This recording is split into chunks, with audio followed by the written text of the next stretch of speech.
Hello दोस्तों, आज हम बात करने वाले हैं पौराणिक काल की अप्सराओं के बारे में जो देवराज इंद्र की सभा में नृत्य और गायन का काम करती हैं। तो चलिए दोस्तों, हम आपको उन खूबसूरत अप्सराओं के बारे में बताते हैं। दोस्तों, आगे बढ़ने से पहले हम आपको बता दें कि हिंदू धर्म पे वीडियो बनाना कोई बच्चों का खेल नहीं है कि बॉलीवुड से स्क्रिप्ट उठाया और डाल दिया। दोस्तों, हिंदू धर्म के होने के नाते आप लोग को इस चैनल को सपोर्ट करना चाहिए, लेकिन आप लोग वो भी नहीं करते, तो सपोर्ट करते रहिएगा। बिना देर किए चलिए शुरू करते हैं। दोस्तों, आपने पौराणिक कथाओं में अप्सराओं के बारे में पढ़ाया सुना होगा।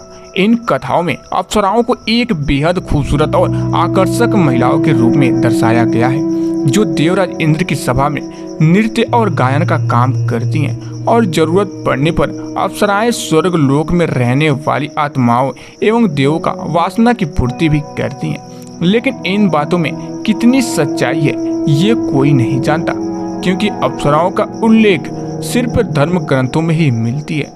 हालांकि हिंदू धर्म ग्रंथों के अलावा चीनी और यूनानी धर्म ग्रंथों में भी अप्सराओं का उल्लेख मिलता है, परंतु उनमें अप्सराओं का चरित्र हिंदू धर्म ग्रंथों से वर्णित चरित्र से काफी भिन्न है और उनके नाम भी अलग हैं। लेकिन इन अप्सराओं में कुछ अप्सराएं ऐसी भी थीं जिसने मनुष्य जात का इतिहास बदल कर रख दिया। तो दोस्तों, आइए जानते हैं कुछ ऐसी अप्सराओं की प्रेम की कथा के बारे में जिसने देवराज इंद्र के कहने पर पृथ्वी लोक पर अवतरित तो हुई, परंतु उसे किसी न किसी प्रेम हो गया और वो यहीं की होकर रह गई। दोस्तों, हम आपको बता दें, हिंदू धर्म ग्रंथों में वर्णित पौराणिक कथाओं के अनुसार स्वर्ग लोक की अप्सराएं इतनी सुंदर होती थीं कि किसी भी सिद्ध पुरुष का मन बस उसे एक बार देख लेने से ही डोल जाता था। तभी तो जब कभी कोई ऋषि या महर्षि कठोर तप करने लगते थे और देवराज इंद्र को अपना सिंहासन खतरे में लगने लगता था, तो वो इन सुंदरियों का उपयोग उनकी तपस्या भंग करने के लिए किया करते थे।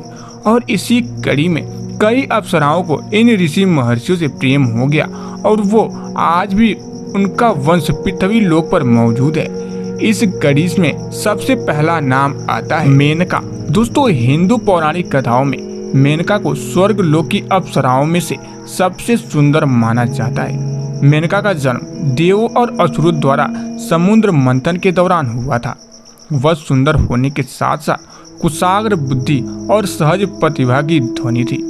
एक कथा के अनुसार एक बार महर्षि विश्वामित्र के कठोर तप के कारण इंद्रदेव भयभीत हो गए और उन्होंने मेनका को स्वर्ग से धरती पर भेजा ताकि वह विश्वामित्र को अपने रूप और यौवन से लुभा सके और उनका तप भंग हो जाए।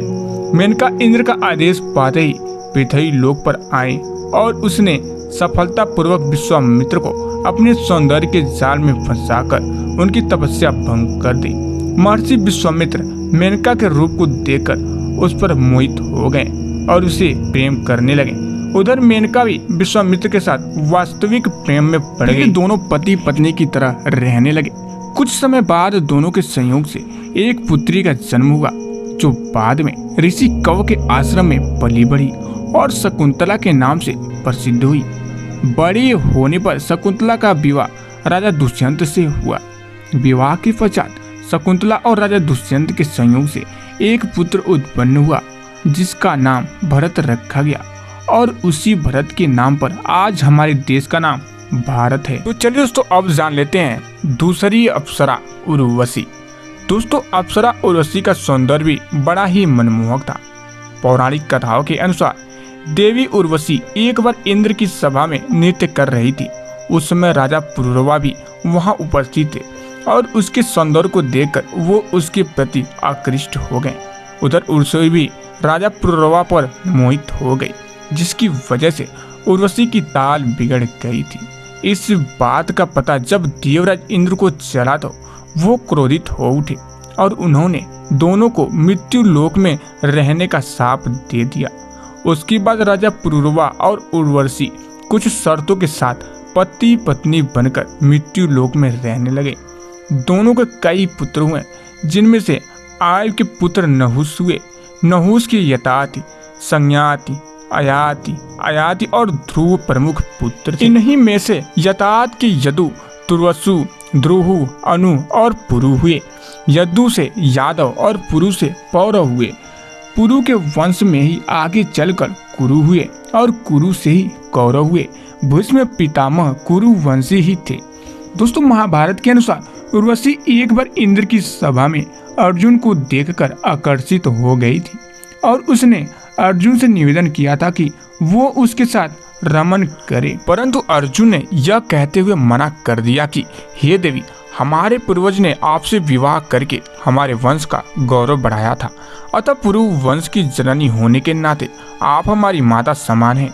और अर्जुन के मुख से ऐसी बातें सुनकर उर्वशी उसे 1 वर्ष तक नपुंसक होने का शाप दे दिया था। इसी तरह अप्सरा उर्वशी से संबंधित सैकड़ों कथाएं पुराणों में मिलती है।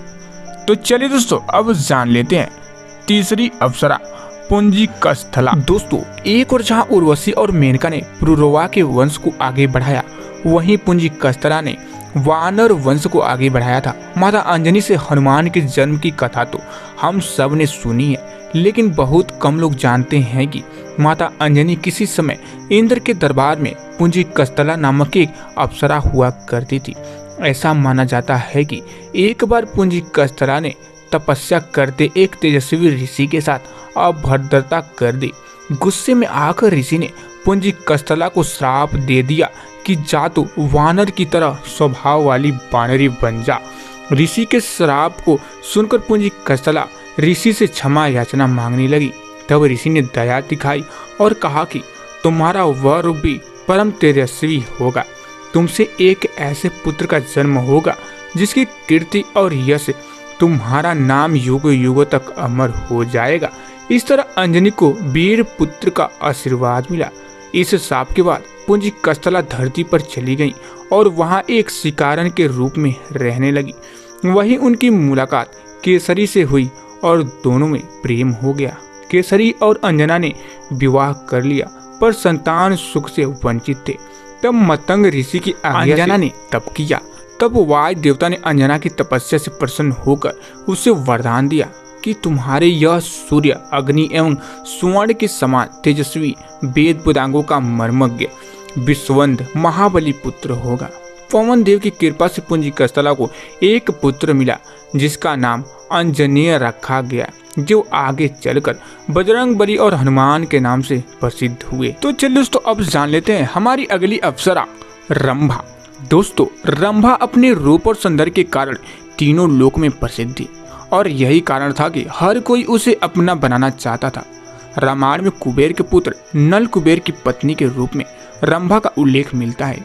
रामायण के अनुसार रावण ने रंभा के साथ बलात्कार करने का प्रयास किया था, जिसके चलते रंभा ने उसे शाप दिया था कि आज के बाद जब भी तुम न चाहने वाली किसी स्त्री से संभोग करेगा, तब तुझे अपने प्राणों से हाथ धोना पड़ेगा। माना जाता है कि इसी शाप के भय से रावण ने सीता हरण के बाद सीता को छुआ तक नहीं था। वही महाभारत में इसे तुरुम्ब नाम की गंधर्व की पत्नी बताया गया है। इसके अलावा एक कथा के अनुसार एक बार विश्वामित्र की घोर तपस्या से विचलित होकर इंद्र ने रंभा को बुलाकर विश्वामित्र का तप भंग करने के लिए, परंतु जब वो पृथ्वी लोक पर आई तो ऋषि विश्वामित्र उसे देखते ही इंद्र का षड्यंत्र समझ आ गए और उन्होंने रंभा को 1000 वर्षों तक शिला बनकर रहने का शाप दे डाला। सवाल यह उठता है कि अपराध तो इंद्र ने किया था, फिर सजा रंभा को क्यों मिली? हालांकि वाल्मीकि रामायण की एक कथा के अनुसार एक ब्राह्मण द्वारा यह ऋषि के शाप से मुक्त हुई थी। तो दोस्तों, उम्मीद करता हूं कि आप लोगों को इन अप्सराओं की रहस्य की जानकारी पसंद आई होगी। दोस्तों, अगर आप लोगों को यह जानकारी पसंद आई हो तो वीडियो को दिल से एक लाइक कर लीजिएगा और चैनल को सब्सक्राइब करना मत भूलिएगा। तो दोस्तों, फिर मिलेंगे